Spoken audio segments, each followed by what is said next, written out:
Traffic Marshal A1 Doreen Arange for bringing up to speed with what is happening on our major roads this morning. Now, last week, the President received a report headed by a task force headed by Dr. Frank Njenga on the status of mental health in Kenya. Some of the recommendations of this task force was that mental health be considered a public health, or rather mental illness be made a public issue. Will then this change the trajectory and the statistics that we have in the country? And speaking of mental health and wellness is none other than Anastasia Kingwa, who is a psychologist, who's going to be taking us through this conversation. Anastasia? Yes, hi. Great to have you on board, and thank you for your time. Thank you too. Now, with that report, I'd want to know, let's start off from that report that was presented by Dr. Frank Njenga to President Uhuru Kenyatta. The recommendations therein is that a mental illness be considered an issue of public health. From where you sit, yes. Is this the right direction to take? Yes. Thank you very much. I want to thank you for this opportunity. I want to say that that is the way to take the direction of our country. We need to take the direction of embracing mental health as a public health. Mm-hmm. Why? Because if a mentally health person is able they become productive, their mind, their behavior, and their thinking, they're able to think straight. And therefore, I commend what Dr. Jenga said, that we need to embrace mental health and learn and work with it, because mental health is about being psychologically well, socially well, and emotionally well.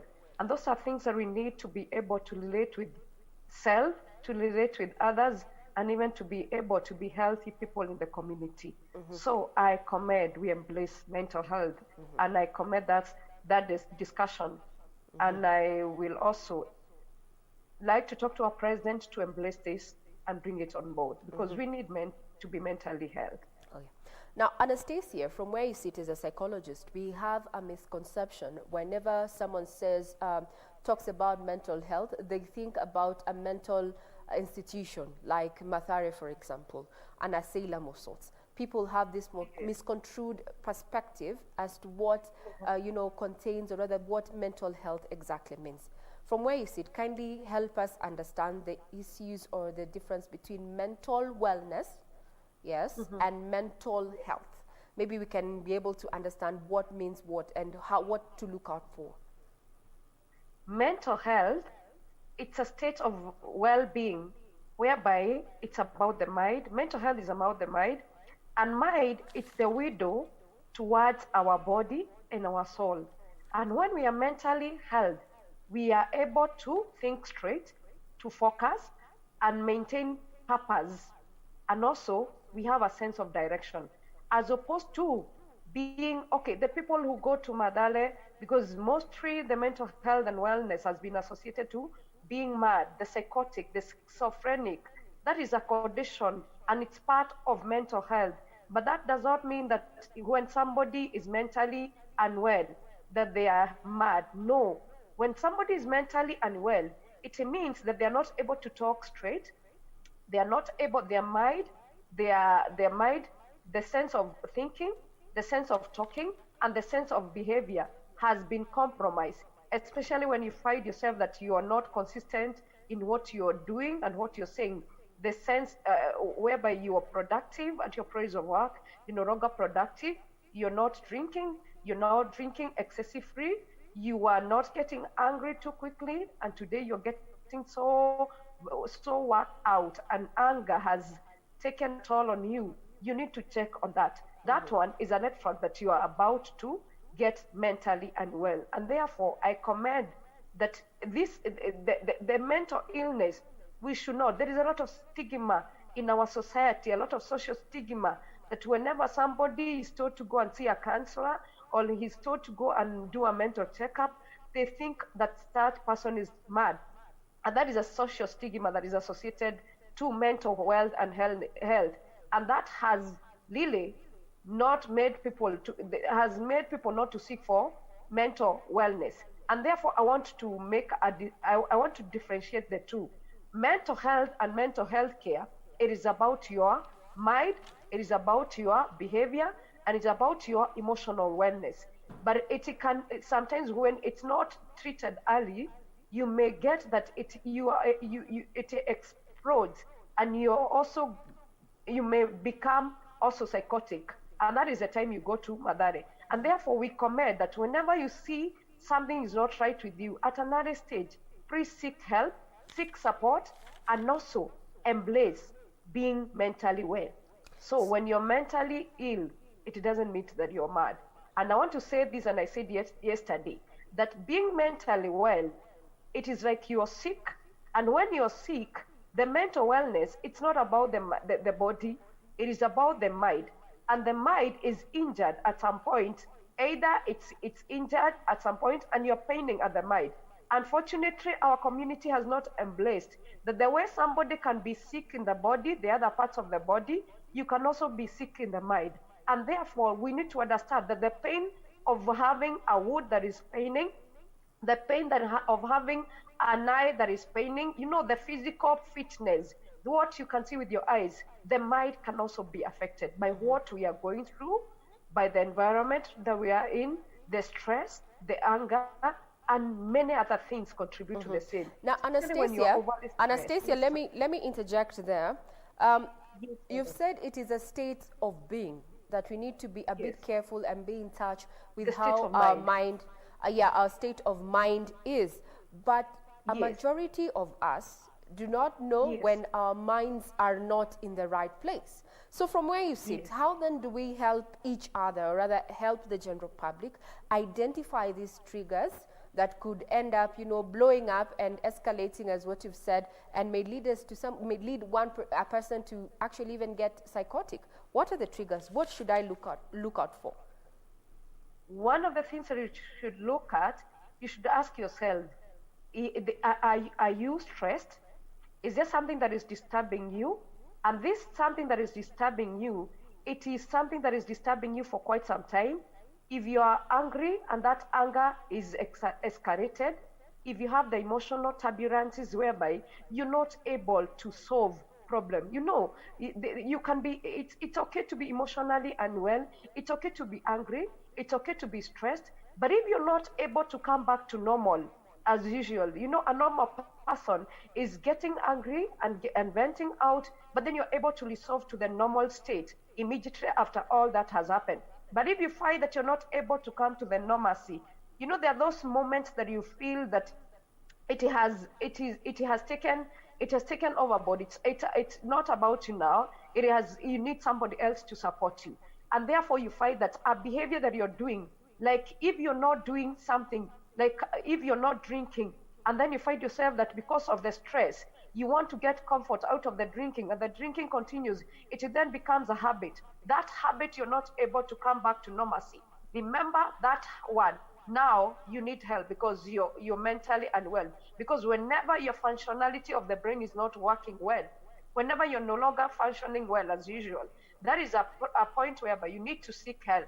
Because if you cannot be able to resolve your issues as normal, if you cannot be able to relate well with people at the place of work, everybody, we have some disagreement, but it's okay to disagree. But if you find that you're not able to resolve your issues, if after some time it gets a toll on you, then you need to understand that something is not right with you. That's a trigger. Maybe after a loss, we are in the time of COVID-19, many people have lost their loved one at one point, people have lost job, and there are so many losses and grief. People are grieving, and that one has caused a lot of trauma in the lives of people. And therefore, I want to say this.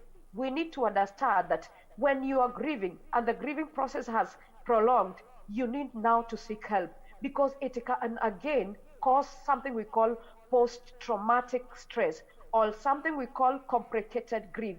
And that one now, it affects your brain functionality. And once your brain function has been affected, remember what I said, that our brain, it is a window that gets into our soul and to our body. And when our brain is not functioning, even our motor body, we are not able to function. Remember, when you have an injury in the brain, and that is the mental illness. When you have an injury in the brain, you're not able to function okay at the normal day and life.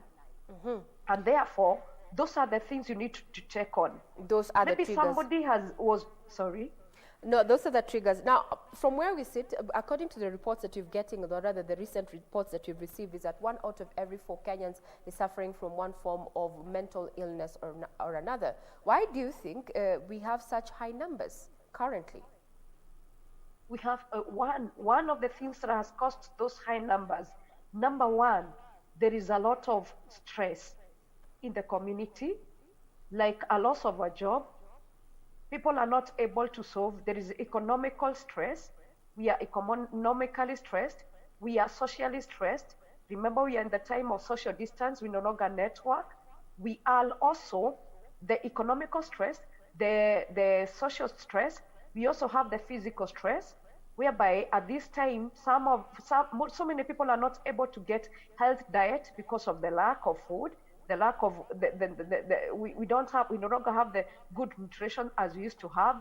We are also emotionally not stable, because when you're stressed, when you don't have money, when you don't know what to do about it, when there is a lot of anxiety, uncertainty in our nation because of the, like now, let's take for the example, because of the COVID-19, there is a lot of stress, uncertainty, and a lot of anxiety. Why? Because we don't know the outcome of COVID-19, and everyone is wondering, then what will happen next? And because of that, people are stressed. And what happens when people are stressed? You're not able to think straight.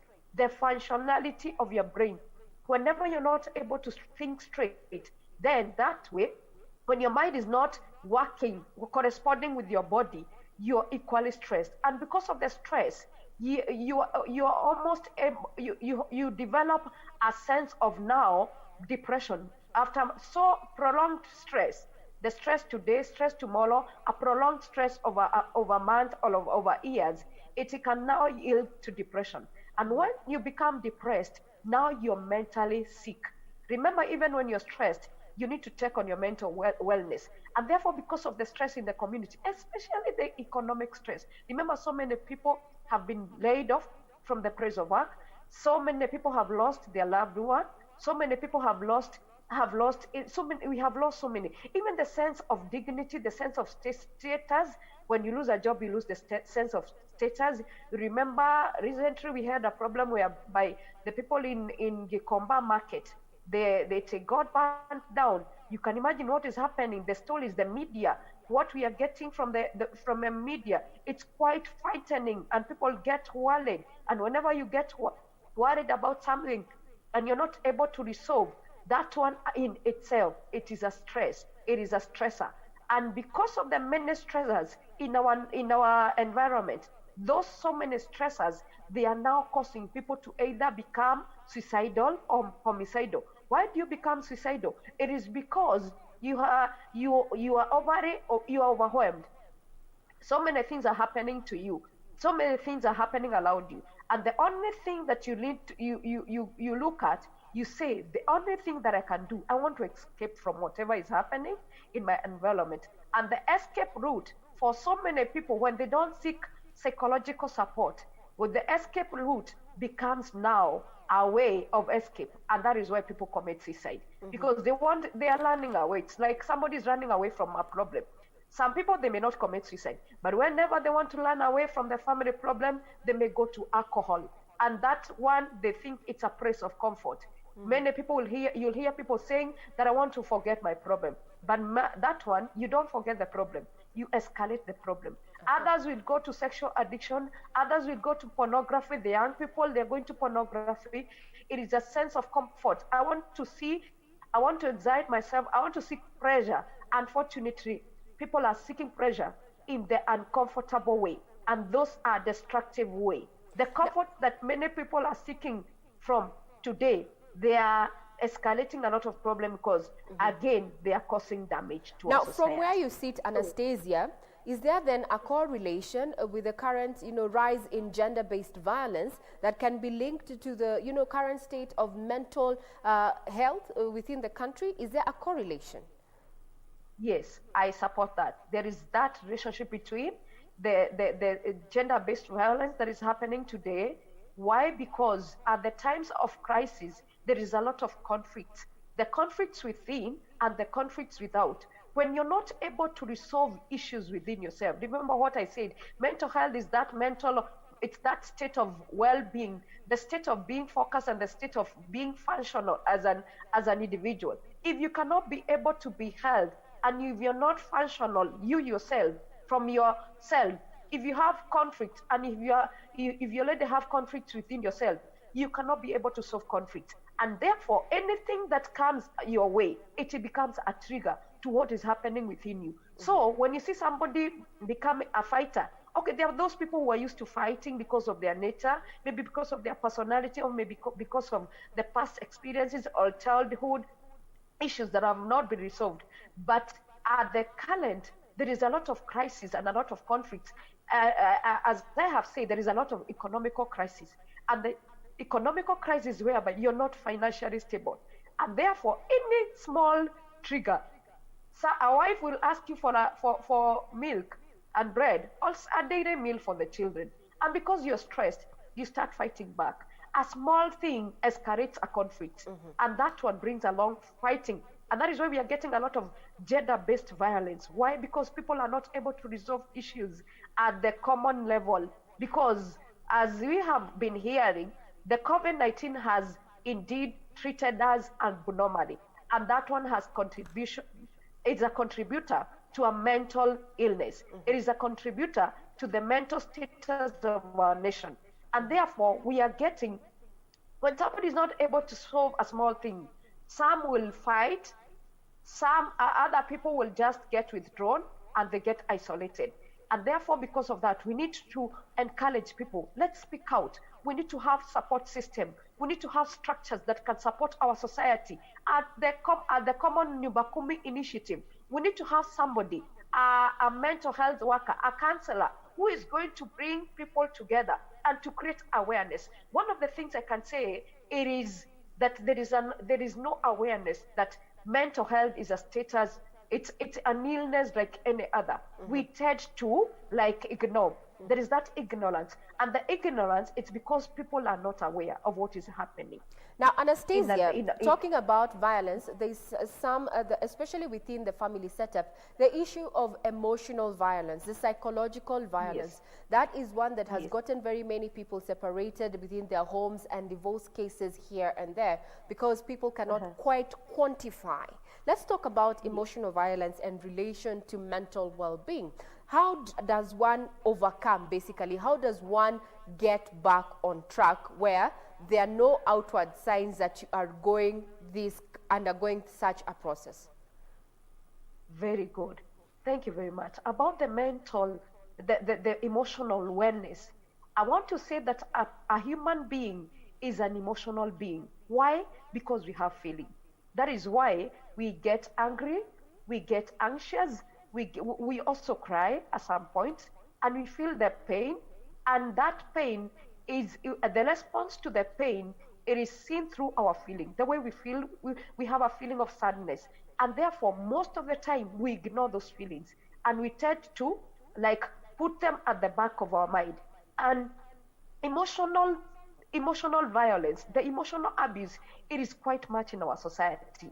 And what I want to say about my emotional health, emotional wellness is whereby you are able to relate with your emotions. You can be able to understand that I am overwhelmed. It is okay to feel sad.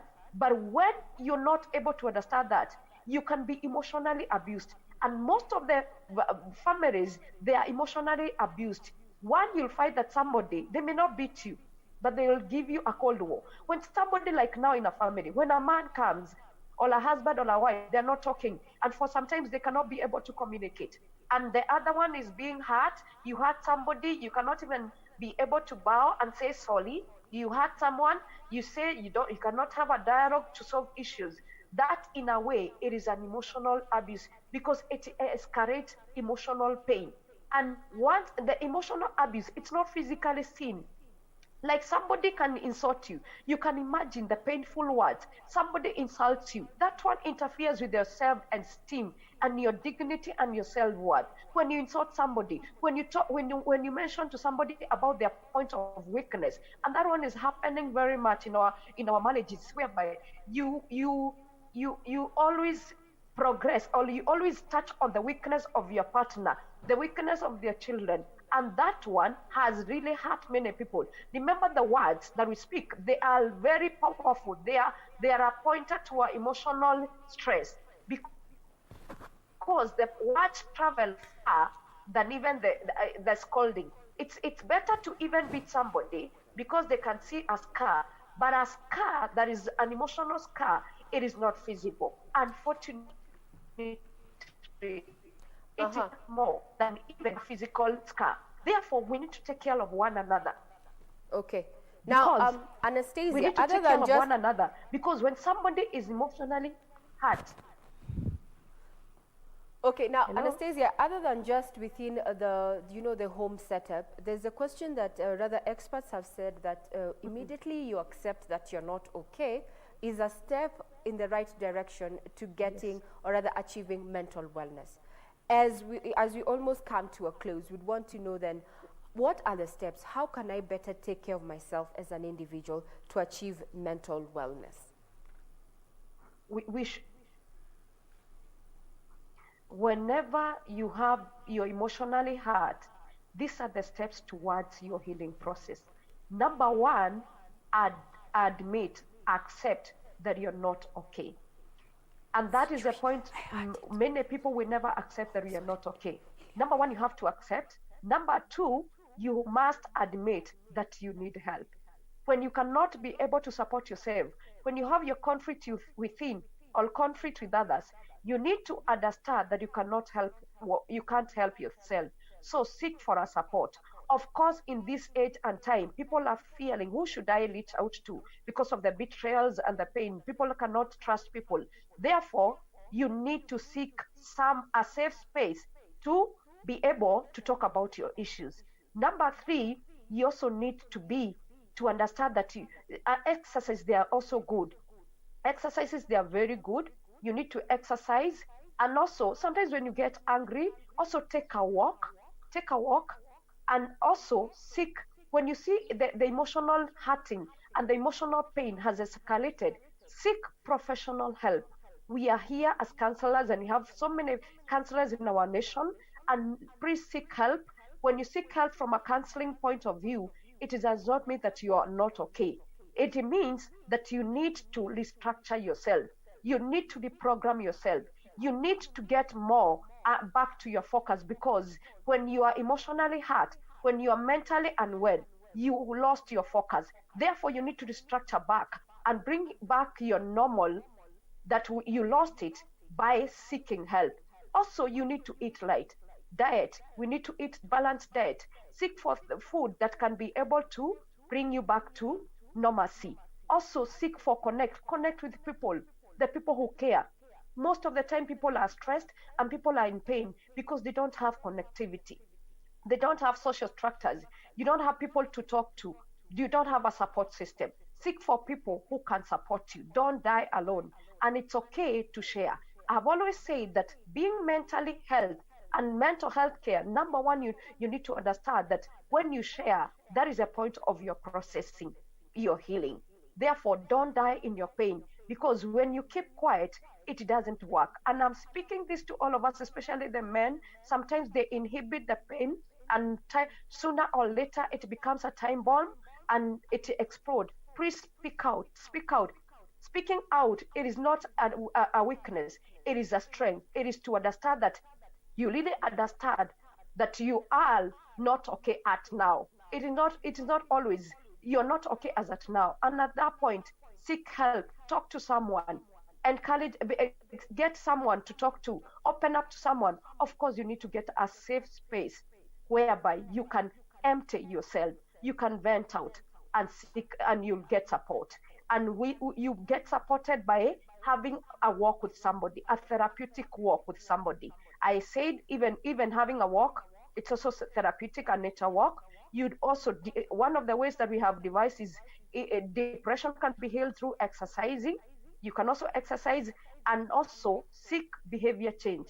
If you see that your behavior is not working on well, you need to cognitively structure your brain to be able to change your behavior. And that way, you may not be able to support yourself. You need somebody else to support you. And that is why we have mental health care through counseling professionals and psychologists. And also knowing that there are these services out there, Kenyans, a majority yes, of them have a reservation into opening up and sharing on account of issues of confidentiality. They believe that if I speak to a counselor, my stuff or rather my issues are going to be made public, especially those who are in formal employment. This is something that they really do not want, revealed to their employer that I am seeking counseling, because they're worried about then, the stigma and how the employer is going to take that particular issue. From where you sit, I'd want to just put it here on the platform. How safe are this, how safe is it for one to open up to a professional counselor? Because that's one of the reasons why people are not, seeking professional services in regard to mental wellness. That is a very good question. I want to say from where I sit, from a mental health professional, counselors, psychologists, we have ethics. We are governed by ethics. And one of the ethics says we should structure. You restructure with a client. After structuring, you also contract confidentiality. So that is one of our ethics. Please be able to trust a counselor, because we observe counselors. Unfortunately, I want to say there are so many lay people who are calling themselves counselors, and they are doing more damage, more harm than good. Therefore, it is good to seek for a professional, because professional, like we have a KCPA, that is a body that governs the counselors in Kenya. Therefore, Kenya Counseling Association, therefore, go and seek people who are professional, because we are governed by ethics. We should not do harm. We should observe confidentiality, and we should always do something that benefits the other person. Therefore, seek for a professional who are governed by ethics. And I want to let you know that it is a safe space to talk to a counselor. It is a safe space because you put into contract that you have contracted. You have that confidentiality. And a counselor who is a professional, they are not going to let go your words. They're not going to let go your weakness. They're not going to betray you, because the ethics governs them. So I want to build the trust of Kenyans. I want to build the trust of everyone, and to let you know that a counselor, a professional counselor, it's somewhere you can go and pour out your issues. It is a safe space, it is a safe environment, and it is a point whereby you can talk about your issues, you explore your issues. And I want to let you know that counseling, it's not about advice giving. Counseling, it is about working with a client and exploring issues together.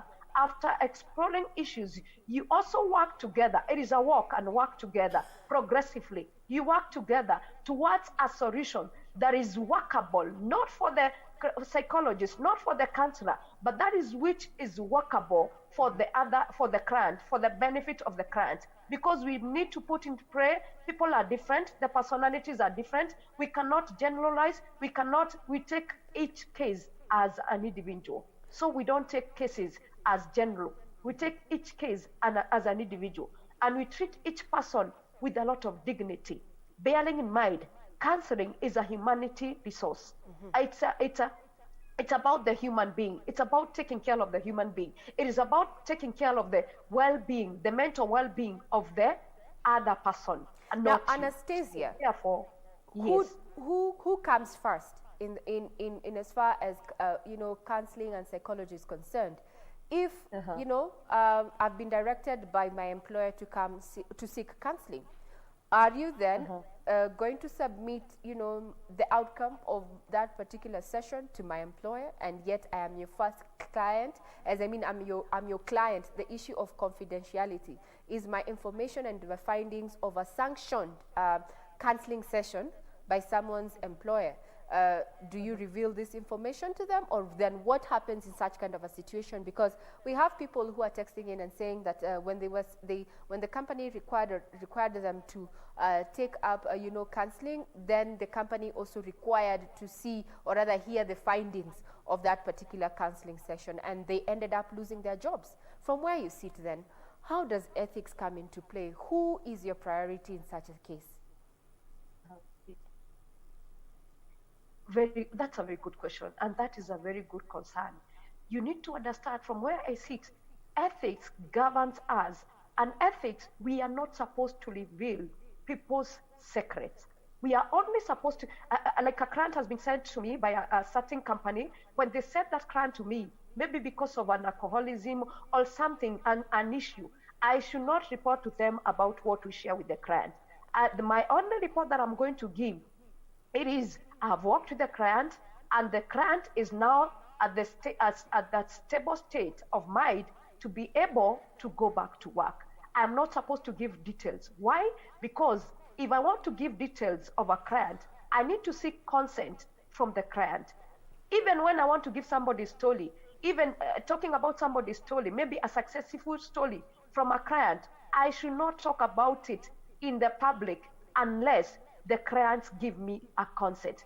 What we give at the place of work when people said as clients, we only send a report to, again, consider the individual, because in counseling, the client comes first. The human being comes first.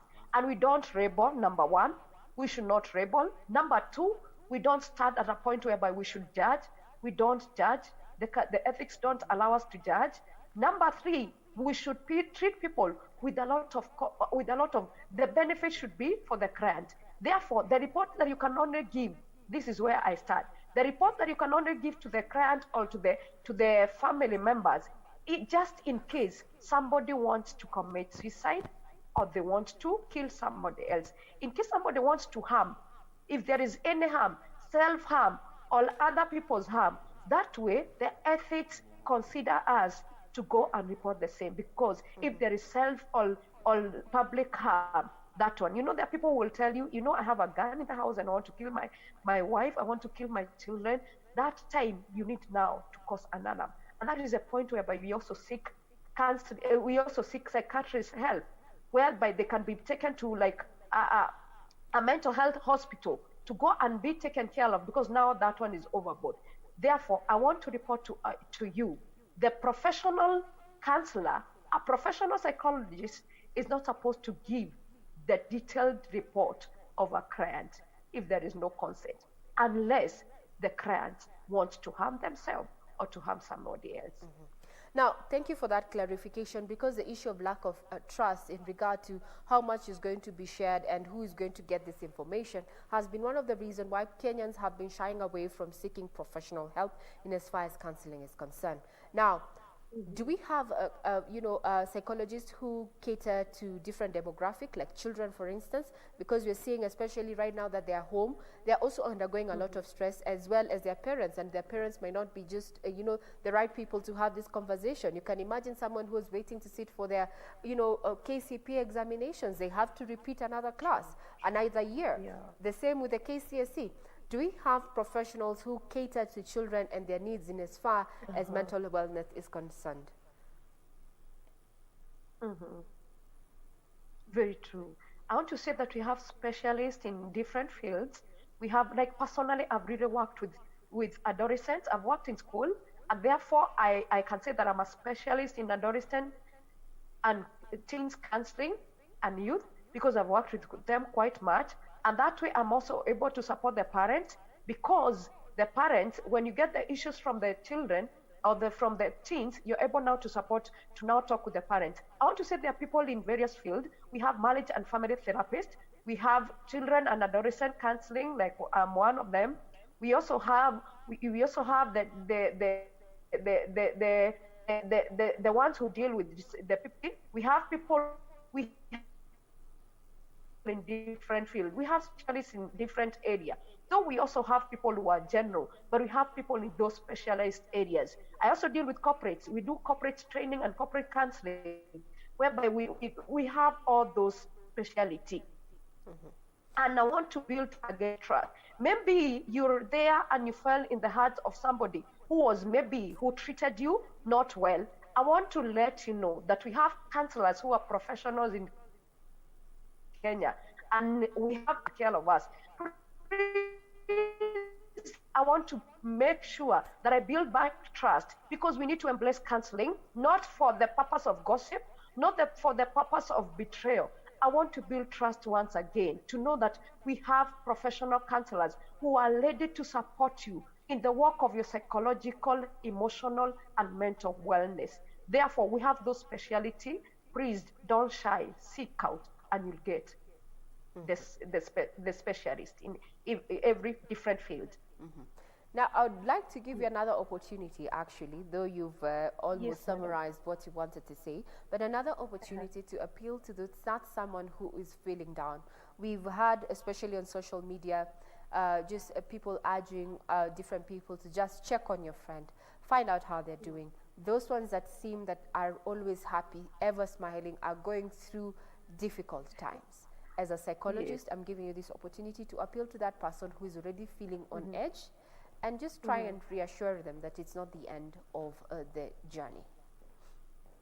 Very true. I want to touch on this one thing. Please, seeing somebody with a broad smile, they are outside. When somebody is dressed okay, it doesn't mean that they are okay. Their mind is okay. They may be passing through pain. They may be emotionally hurt.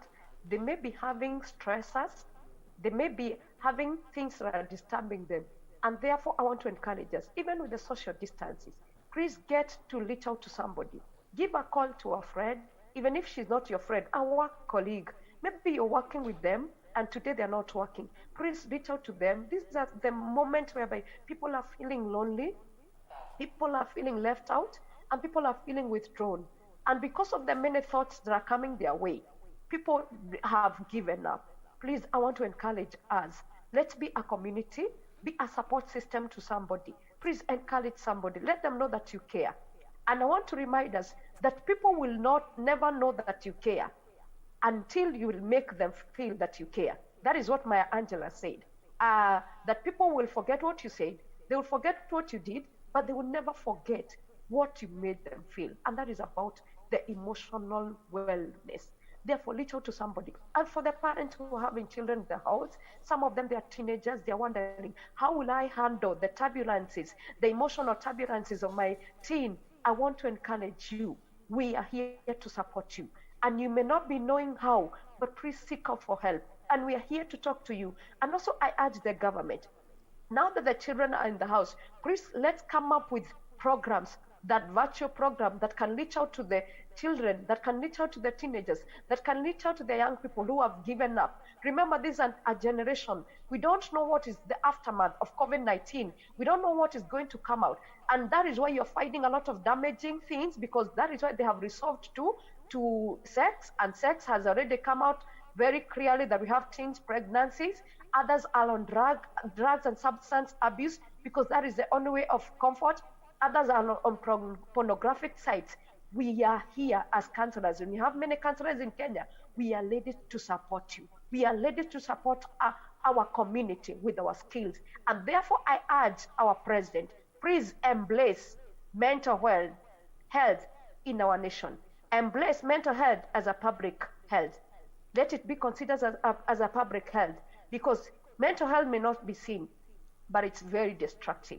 We don't know the outcome of COVID-19, but something may be cooking, and therefore we are here to support you. Counselors, you're many, and we're here to support you. And please, I encourage somebody, maybe you're lonely.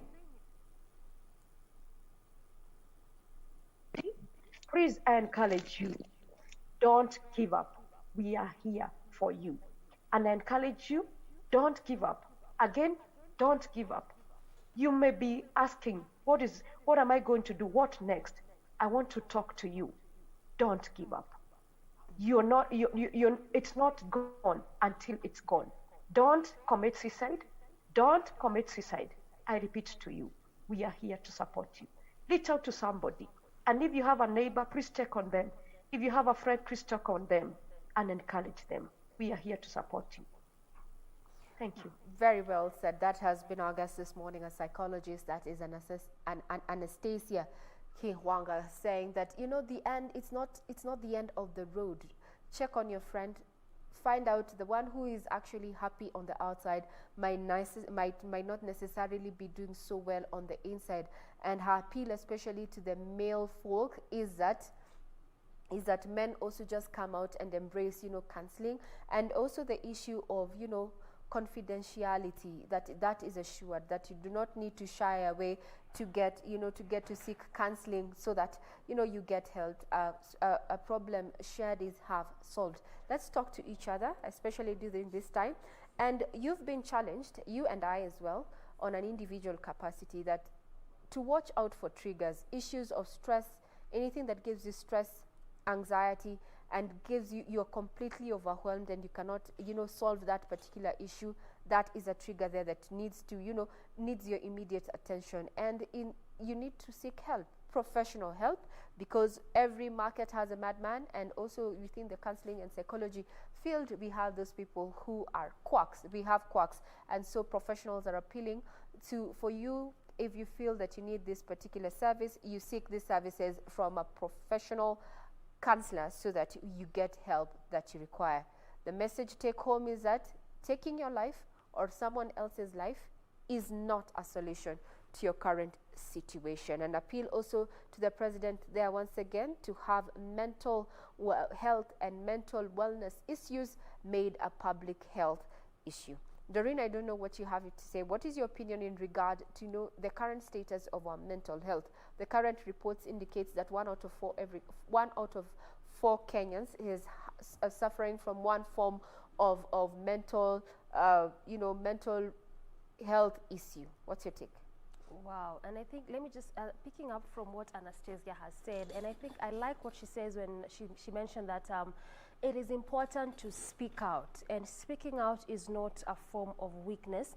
And oftentimes when we talk about mental health and mental health issues, and anytime when we just look at the issue of speaking out, it normally falls on men, because oftentimes there's that mindset and that idea that, you know, as a man you need to be strong, you don't need to speak. And at least for women, sort of look like they get away with it because they can't be able to speak. Women talk a lot, you know, we talk a lot as ladies.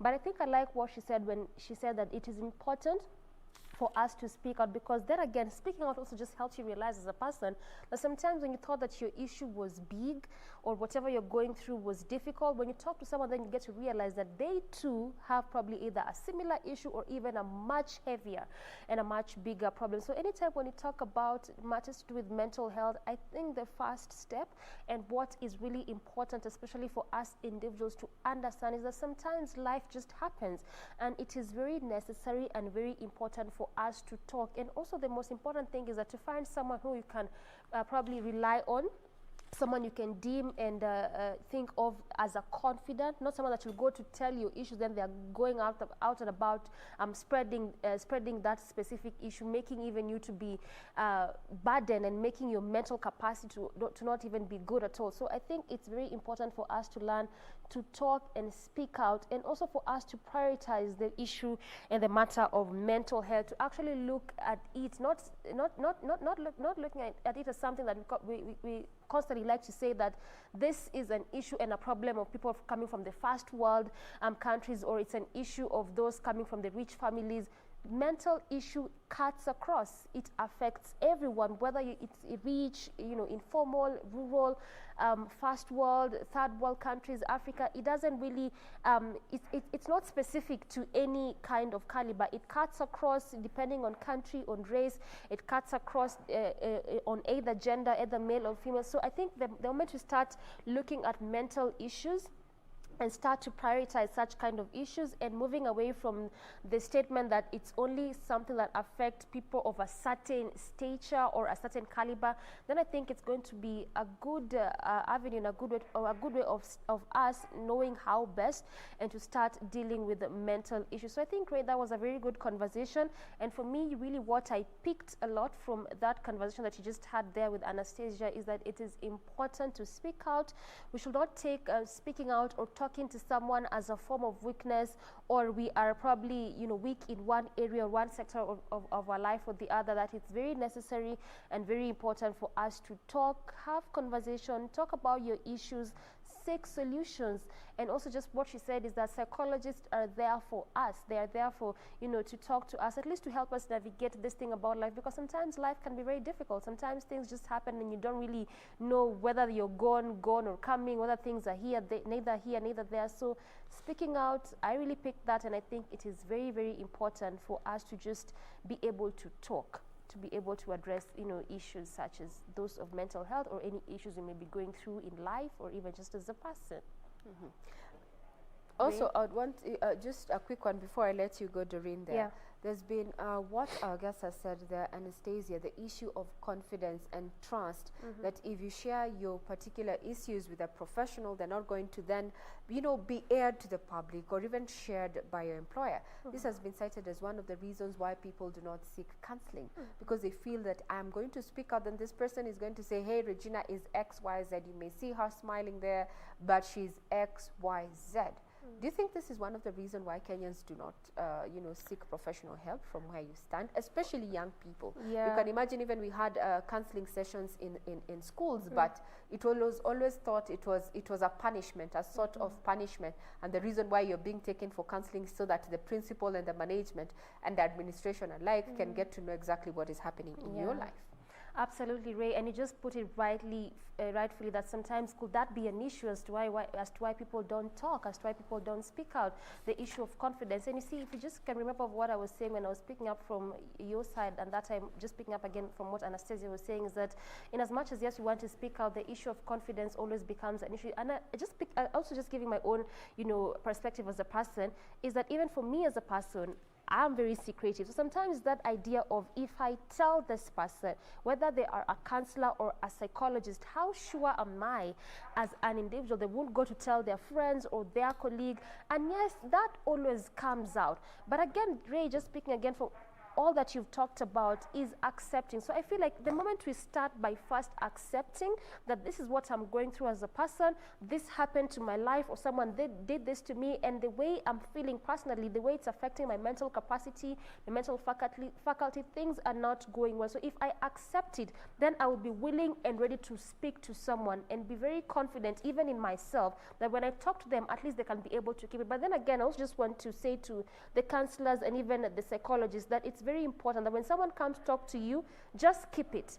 Look for a way to help this person, look for a way to assist them, but keep it so that at least it can build confidence in this, when you can build confidence in people anytime they're going through stuff, that actually they can speak to a counselor, I can speak to a psychologist, and they can help me as a person, but still they can keep my issue, just between them, between this person and me, and keep it as confidential as it's supposed to be. So yes, that could be an issue, but then again, it's very important for just us, for us as people to accept and to be able to speak. Now, the issue of confidence, the issue that if I open up, this information is not later going to be used against me. Then there's also something else that has come up from that conversation, the issue of, psychological, or rather what we call emotional violence. That, especially within a relationship. And what our guest, who is a psychologist, had pointed to, had said, there's a correlation between, mental illness to, the rise of gender-based violence. But now zero in on emotional violence. You see, psychological pains and scars that people can't see are very hard to explain to someone, hey, that I am stressed because of XYZ, and yet you don't see it on my face. What do you have to say about that, Doreen?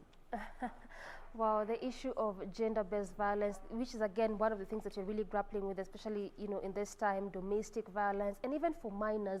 You can imagine this is a 12-year-old, a 13-year-old, someone just getting into their teens or even in their pre-teens. They've been violated either sexually, probably beaten up, the domestic violence. And then you wonder, how do I go say this? How do I report? How do I speak? And sometimes there's that thought of the person who has violated you is even threatening you, saying that if you report this, if you speak about this, then I'm going to do this even more, or I'm going to do something probably different. And yes, there's that idea of fear, especially when it comes to matters of GBV, sexual violence, domestic violence, and most especially when it comes to the minors, because yes, you wonder, if I speak how will I be helped? And even not even how will I be helped, then how do I even start speaking about it? Assuming that there's someone who violated you sexually, how do you start talking about this issue? But again, but you see, then again, Ray, it still boils down to that issue of speak out, because you see, then if you don't talk about it, then there's no way of you getting help as a person. So in as much as this person may have threatened you and instilled fear, but I still insist on, and you just in line with what Anastasia said, that speaking out is the first step. And actually, when you look at life even as a whole perspective, talking is the first step of dealing with issues, because if you don't talk about it, then how else am I supposed to know that this is what you're going through, this is how probably I need to come in and help? So sometimes, yes, it may be difficult. You may not know how to go about it. You may not know what to say, how to say it, especially in instances where fear has been instilled. But I still insist that it is very, very important. And I will keep reiterating that if at all we have to deal with mental issues as something that we have to do away with, then talking about this thing is always the first step. So just speak about it, regardless of how difficult it may be. Just find a way to, ease yourself and start talking about all these things that have happened to you as a person, because this is the only way you can get help as an individual. A problem shared is half solved. Exactly. Accept and seek professional help, as well as, have a support structure to help you overcome circumstances, and listen to yourself. Anything that stresses you up, anything that gives you an anxiety, that is a trigger. And if it is not solved in good time, it has a very huge chance of blowing up and turning to, you might get psychotic. That is the conversation this morning in regard to mental wellness and mental health. Now,